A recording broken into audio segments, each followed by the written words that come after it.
25 janvier dernier, au Conseil de l'Europe à Strasbourg.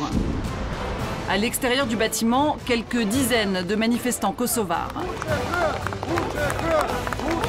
Ils sont venus défendre l'Učeka, le mouvement de guérilla qui s'est battu contre les Serbes pendant la guerre du Kosovo. L'Učeka est pure comme l'eau qui descend de la montagne. Car au même moment, au sein de l'hémicycle européen, l'Učeka est attaqué. Devant 47 États, Dick Marty mène l'offensive. Ancien procureur, député suisse, connu pour son enquête choc sur la CIA. Aujourd'hui, il lâche une nouvelle bombe. Un trafic d'organes mis en place par l'Učeka pendant la guerre. C'est un trafic d'organes qui est fait sous le nez des internationaux. Et ça, il ne faut pas l'oublier. Parce qu'avant d'enlever les organes, on tue les gens. Et il y a des centaines de personnes qui manquent toujours à l'appel. L'acte d'accusation de Dick Marty est précis, détaillé, implacable. Il décrit l'impensable, les exécutions de prisonniers, leurs reins extraits dans des cliniques. Dick Marty accuse et cite par leur nom les principaux responsables de l'Učeka. L'actuel Premier ministre et ancien chef de la guérilla, Hashim Thaçi, est décrit comme le plus dangereux des parrains de la pègre. Mise en cause également l'OTAN, l'ONU, qui ont porté l'Učeka au pouvoir et l'ont couvert pendant plus de 10 ans.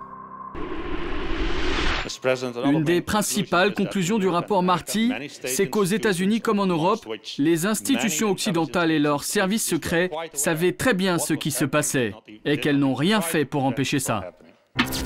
Du coup, Bernard Kouchner, l'ancien représentant de l'ONU au Kosovo, est pris à partie. Il est interpellé par un journaliste serbe lors de la visite d'un hôpital psychiatrique. Il y a beaucoup de familles qui vous accusent de plus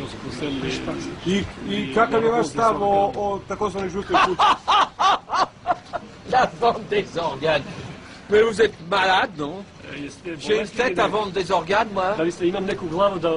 Mais vous êtes fou, vous croyez n'importe quelle connerie. On aurait volé des cadavres pour vendre des organes, mais à qui? Est-ce que ça a existé? Monsieur, vous devriez aller consulter. Dick Marty détaille l'organisation de ce trafic d'organes. Pendant la guerre, l'Učeka établit ses bases arrières en Albanie, le pays voisin. 3 camps à la frontière deviennent des centres de détention. D'ici, les prisonniers sont triés, puis envoyés plus au sud, à 20 km de l'aéroport de Tirana. C'est dans cette bâtisse, maintenant abandonnée, qu'ils auraient été exécutés. Leurs organes auraient ensuite été extraits pour être vendus. Pristina, la capitale du Kosovo. Au siège du gouvernement, nous obtenons un rendez-vous avec l'homme le plus mis en cause par le rapport Marty. Hashim Thaçi, l'actuel Premier ministre, fondateur et ex-commandant de l'Učeka, il porterait la responsabilité des crimes de la guérilla. Je tiens à dire que ce rapport est une pure invention.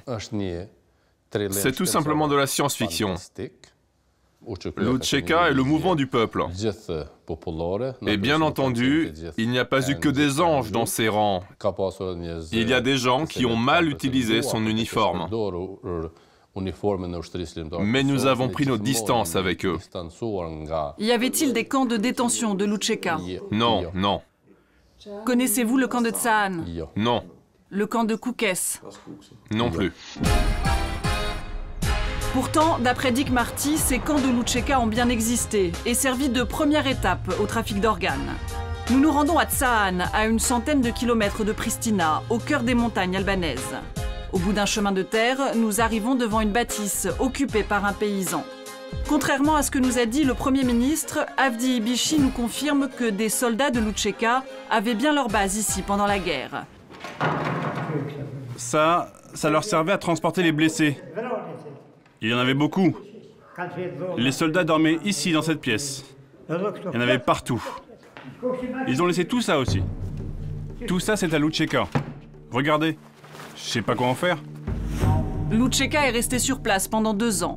Pour le paysan, il s'agissait bien d'une base militaire, mais en aucun cas d'une prison. Aucun crime, dit-il, n'a été commis ici. Est-ce qu'il y avait des prisonniers serbes ici? Non, non, il n'y avait pas de prisonniers. Je vous jure que non. Sur la tête de mes 5 fils, sur Dieu, il n'y en avait pas. Tout ça, c'est des rumeurs, rien que la diffamation. Tsahane n'aurait jamais été un centre de détention? Non loin de là, à 3 heures de route, nous rencontrons un homme qui dit avoir été détenu dans cette caserne. La police européenne prend son témoignage très au sérieux. Appelé à déposer bientôt dans un procès contre Lucheka, sa vie est en danger, une arme lui a été fournie pour se défendre. L'homme dit avoir passé 4 mois au camp de Tsahane pendant la guerre. Dès que je suis arrivé, ils m'ont frappé à coups de bâton. Mon crâne était plein de sang, on ne voyait plus mes cheveux. Dans la pièce où j'étais gardé, parfois, ils ramenaient beaucoup de gens. On a été jusque 17 dans cette petite pièce. Parfois, des prisonniers étaient déplacés, mais je ne sais pas où ils les emmenaient. Ce qu'ils ont fait de ces gens, je l'ignore. Pour lui, aucun doute. Hashim Thaçi, le numéro 1 de Lucheka à l'époque, savait parfaitement ce qui se passait à Tsahane. Hashim Thaçi a été à l'école avec mon fils, on le connaît très bien ici. J'ai dit au commandant du camp, si Hashim Thaçi savait que j'étais ici, il me ferait libérer.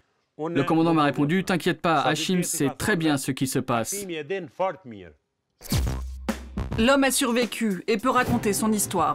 Ça n'est pas le cas des centaines de personnes qui seraient passées par ces camps, aujourd'hui portées disparues. Nous sommes dans l'association des victimes serbes de la guerre à Belgrade. Parce qu'elles n'ont jamais retrouvé les corps de leurs proches, ces femmes ont été les premières à croire à un trafic d'organes. Olgica a perdu 20 membres de sa famille, kidnappés par Lucheka. Il y avait mes 2 frères. Ici, ce sont mes cousins. Et mes oncles aussi.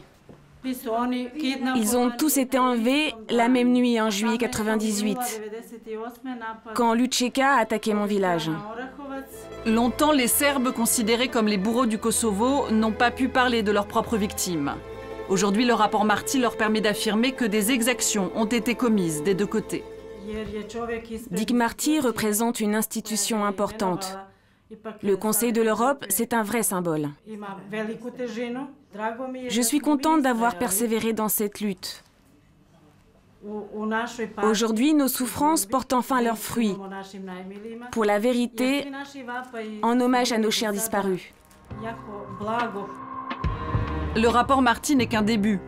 Le Conseil de l'Europe a voté en faveur de l'ouverture d'une enquête internationale. Elle permettra peut-être enfin de connaître la vérité sur la face cachée de la guerre du Kosovo.